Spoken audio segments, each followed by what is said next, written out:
സ്പോട്ട്ലൈറ്റിലേക്ക് വീണ്ടും മഞ്ഞുമ്മൽ ബോയ്സ് കള്ള ടിക്കറ്റ് വഴി കള്ളപ്പണം വെളുപ്പിച്ച കേസിൽ നിർമ്മാതാക്കളുടെ അക്കൗണ്ടുകളും പറവ വിതരണ കമ്പനികളുടെ അക്കൗണ്ടുകളും മരവിപ്പിക്കും. കഴിഞ്ഞ ദിവസം കേസുമായി ബന്ധപ്പെട്ട് നിർമ്മാതാക്കളായ സൗബിൻ ഷാഹിറിനെയും ഷോൺ ആന്റണിയെയും ഇഡി ചോദ്യം ചെയ്തിരുന്നു. ഇതിന്റെ അടിസ്ഥാനത്തിലാണ് പറവ ഫിലിംസിന്റെ അക്കൗണ്ട് മരവിപ്പിക്കാൻ നിയമോപദേശം ലഭിച്ചത്.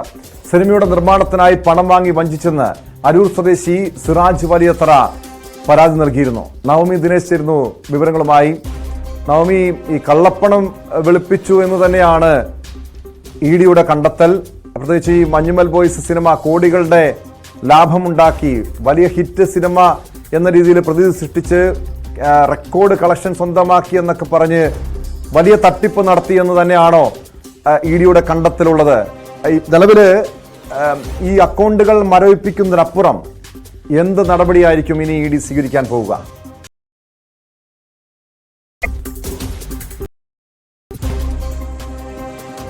200 കോടി ക്ലബിൽ കടന്ന ആദ്യ മലയാള സിനിമ എന്ന റെക്കോർഡ് നേട്ടം സ്വന്തമാക്കിയ മഞ്ഞുമ്മൽ ബോയ്സിന്റെ വിജയം വലിയ രീതിയിൽ ആഘോഷിക്കപ്പെട്ടതാണ്.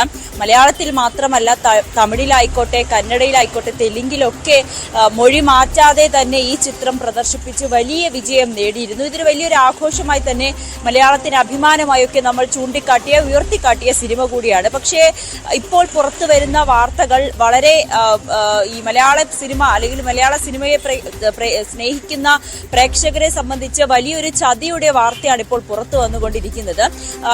ഈ സംഭവം, ഈ മഞ്ഞുമ്മൽ ബോയ്സുമായി ബന്ധപ്പെട്ട ഒരു വിവാദം ആദ്യം തുടങ്ങുന്നത് അരൂർ സ്വദേശിയായ സിറാജ് മരട് പോലീസിന് നൽകിയ ഒരു പരാതിയിലായിരുന്നു. അതിൽ പറയുന്നത് 7 കോടി രൂപ താൻ ഈ സിനിമയ്ക്ക് വേണ്ടിയിട്ട് നൽകി. അന്ന് ഈ സിനിമയുടെ നിർമ്മാതാക്കൾ തന്നോട് ആവശ്യപ്പെട്ടത്, അതായത് ഈ പറവ ഫിലിംസ് സൗബിൻ ഷാഹിറിന്റെ നിർമ്മാണത്തിലുള്ള കമ്പനിയാണ്.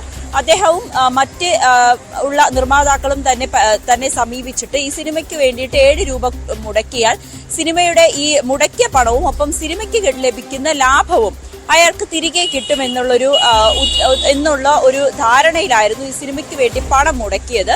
പക്ഷേ സിനിമ ഇത്ര വലിയ വിജയം നേടി 200 കോടി ക്ലബിലൊക്കെ കയറിയെന്ന് വാർത്ത വന്നിട്ടും ഈ പൈസ മുടക്കിയ വ്യക്തിക്ക് ആ മുടക്കിയ പണം പോലും തിരികെ ലഭിക്കാതെ വന്നു. പിന്നീടാണ് മരട് പോലീസിന് പരാതി നൽകുന്നത്. പോലീസിന്റെ ഒരു അന്വേഷണം നടത്തുകയും ചെയ്തു. പോലീസിന്റെ അന്വേഷണത്തിൽ വ്യക്തമായത് ഈ സിനിമയുടെ നിർമ്മാതാക്കൾ, അതായത് ഈ പറവ ഫിലിംസ് ഈ സിനിമയ്ക്ക് വേണ്ടിയിട്ട് 1 രൂപ പോലും മുടക്കിയിട്ടില്ല. അതോടൊപ്പം ഈ സിറാജിൽ നിന്നും 7 കോടി രൂപ പണം വാങ്ങിയിട്ടുണ്ട്. അത് തിരികെ നൽകിയിട്ടില്ല. പറഞ്ഞു പറ്റിക്കുകയായിരുന്നു. സിനിമയ്ക്ക് ലഭിച്ച ലാഭത്തിന്റെ 1 രൂപ പോലും ഇയാൾക്ക് തിരികെ നൽകുകയോ, അതോടൊപ്പം ഈ നിർമ്മാതാക്കൾ, അതായത് ഈ സിനിമയുടെ നിർമ്മാതാക്കൾ എന്ന് പറയപ്പെടുന്നവർ 1 രൂപ പോലും ഈ സിനിമയ്ക്ക് മുടക്കിയിട്ടില്ല.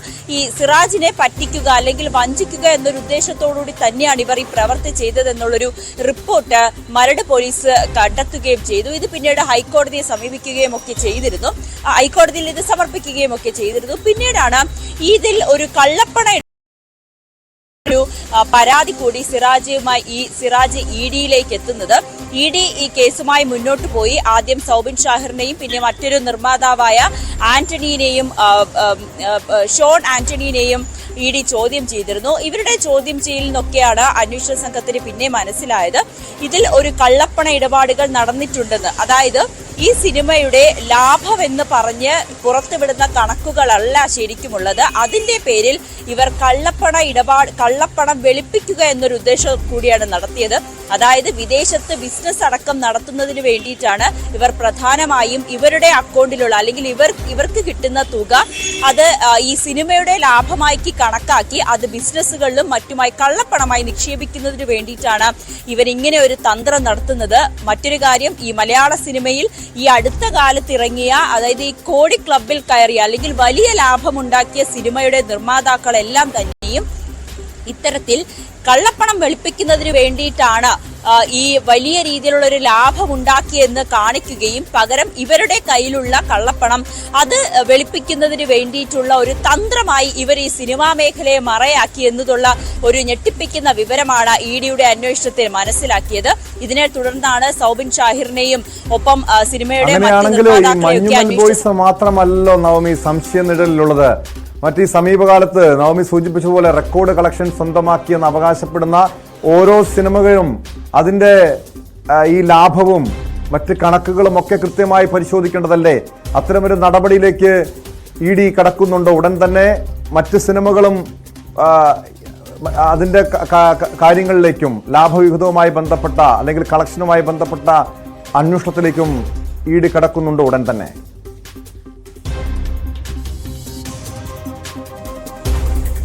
ആ ഒരു അന്വേഷണത്തിലേക്കും ഇ ഡി കടന്നു കഴിഞ്ഞു. മറ്റൊരു നിർമ്മാതാവിനെ കൂടി, ഒരു നിർമ്മാതാവിന്റെ രഹസ്യമൊഴി ഇ ഡിക്ക് ലഭിച്ചു. ഇ ഡിക്ക് ഒരു നിർമ്മാതാവ്, അത് ഏത് നിർമ്മാതാവാണെന്ന് പുറത്തുവിടാൻ ഉദ്യോഗസ്ഥർ തയ്യാറായിട്ടില്ല. ഒരു നിർമ്മാതാവ് ഇത്തരത്തിൽ അയാളുടെ സിനിമയ്ക്കും ഈ കള്ളപ്പണം വെളുപ്പിക്കൽ നടന്നിട്ടുണ്ട്. അതായത് തനിക്ക് താൻ നൽകിയ പൈസയുടെ പകുതി പോലും തനിക്ക് ലഭിച്ചില്ല എന്നുള്ളൊരു പരാതിയുമായി ഇ ഡിയെ സമീപിച്ചിട്ടുണ്ട്. ഇതിനു വേണ്ടിയിട്ടുള്ള രേഖകളടക്കം ഇ ഡിക്ക് നൽകിയിട്ടുണ്ടെന്നാണ് നമുക്ക് അറിയാൻ സാധിക്കുന്നത്.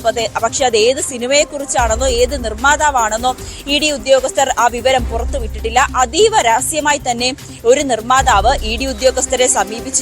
ഈ മഞ്ഞുമൽ ബോയ്സിൽ സമാനമായി, അതായത് സിറാജിന് സംഭവിച്ചതിന് സമാനമായിട്ടുള്ള പറ്റിക്കൽ അല്ലെങ്കിൽ ഒരു വഞ്ചന മറ്റൊരു നിർമ്മാതാവും ഏറ്റുവാങ്ങിയിട്ടുണ്ട്. അതിനാൽ തന്റെ കേസ് കൂടി, അതായത് ഈ സിനിമയുമായി മറ്റൊരു സിനിമയുമായി ബന്ധപ്പെട്ട് തനിക്ക് ഒരു പരാതിയുണ്ട്, തന്നെയും ഇത്തരത്തിൽ വഞ്ചിച്ചു എന്ന് പറഞ്ഞുകൊണ്ട് എന്നൊരു പരാതിയുമായി ഇ ഡിയെ മറ്റൊരു നിർമ്മാതാവും സമീപിച്ചിട്ടുണ്ട്.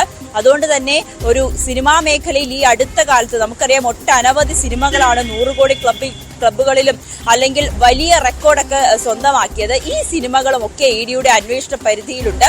ഈ മഞ്ഞുമൽ ബോയ്സ് ആയിരുന്നു ഈ അന്വേഷണത്തിന്റെ തുടക്കം. 200 കോടി ക്ലബിൽ കയറിയെന്ന് വലിയ രീതിയിൽ ആഘോഷിച്ചപ്പെട്ട സിനിമയായിക്കോട്ടെ. പക്ഷേ ശരിക്കുമുള്ള കണക്ക് പ്രകാരം ഇവർ ഒരു കള്ളപ്പണം വെളുപ്പിക്കലിന് വേണ്ടിയിട്ടുള്ള ഒരു തന്ത്രപരമായിട്ടുള്ള നീക്കമായിരുന്നു നിർമ്മാതാക്കളുടെ ഭാഗത്തു നിന്നും ഉണ്ടായത്. അതെന്തായാലും ഇ ഡി പിടികൂടിയിട്ടുണ്ട്. അടുത്ത ചോദ്യം ചെയ്യലിൽ സൗബിൻ അടക്കമുള്ള നിർമ്മാതാക്കളോട് കൂടുതൽ വിവരങ്ങൾ നൽകുവാൻ, കൂടുതൽ രേഖകൾ ഹാജരാക്കുവാനായി ആവശ്യപ്പെട്ടിട്ടുണ്ട്.